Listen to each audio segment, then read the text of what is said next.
Seorang satpam menyiram gadis muda menggunakan seember air dingin. Hei, mahasiswi Bao. Sudah seminggu kamu berkeliaran di sini. Sudah kubilang pergi, cepat keluar dari sini. Saat itulah seorang bos perusahaan kebetulan datang dan melihat kejadian tersebut. Apa yang sedang kamu lakukan? Tanyanya dengan tegas. Bos, gadis ini sudah seminggu berada di depan gerbang. Saya pikir dia hanya mengganggu perusahaan. Bos menjawab dengan kecewa, walaupun begitu kamu tidak boleh berbuat seperti ini. Cuaca sangat dingin. Bagaimana kalau dia sakit? Kamu satpam, kamu mewakili citra perusahaan. Satpam itu langsung terdiam. Bos kemudian berkata, pergi ke bagian keuangan, ambil gaji terakhirmu, lalu tinggalkan perusahaan. Bos lalu bertanya pada gadis muda tersebut.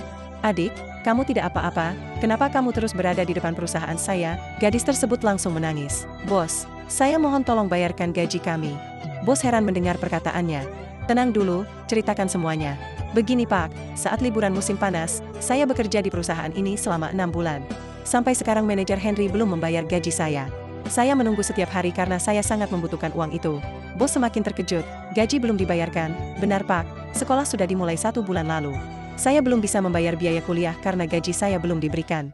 Mendengar cerita itu, bos merasa sangat prihatin. Kamu tenang saja, cuaca di luar sangat dingin, ikut saya masuk ke dalam. Sampai di kantor, bos memanggil manajer Henry lalu bertanya pada gadis itu, berapa jumlah gaji yang belum kamu terima? Gadis itu segera menjawab dengan jujur. Saya bekerja selama 6 bulan, dan belum dibayar 1 kali pun. Bos langsung mengeluarkan uang dari lacinya. Ini 20 juta, sisanya sebagai kompensasi atas apa yang kamu alami. Gadis itu terkejut sekaligus terharu. Terima kasih banyak Pak. Simpan uang itu baik-baik. Setelah manajer Henry datang, saya akan mencari tahu apa yang terjadi. Tidak lama kemudian manajer Henry datang, namun ia tidak memperdulikan gadis itu bahkan mendorongnya.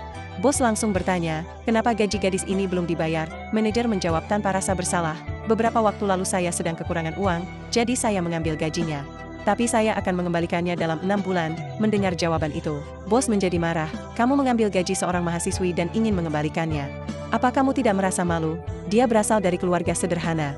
Dia berhasil masuk universitas besar dan bekerja keras demi sekolahnya. Karena ulahmu, dia hampir kehilangan kesempatan untuk melanjutkan pendidikan. Namun manajer seolah tidak peduli dengan semua itu. Bos, Anda tidak perlu membela gadis desa seperti dia. Orang-orang seperti itu mudah ditindas. Bos hanya tersenyum kecil. Kamu terus menyebutnya gadis desa. Bukankah kamu juga berasal dari desa? Jika tidak ada petani, dari mana makananmu berasal? Dari mana beras yang kamu makan setiap hari? Dari mana pakaian dan kebutuhan hidupmu berasal? Saya tidak mau berbicara dengan orang seperti Anda. Kembalikan seluruh gajinya, dan segera kemasi barangmu.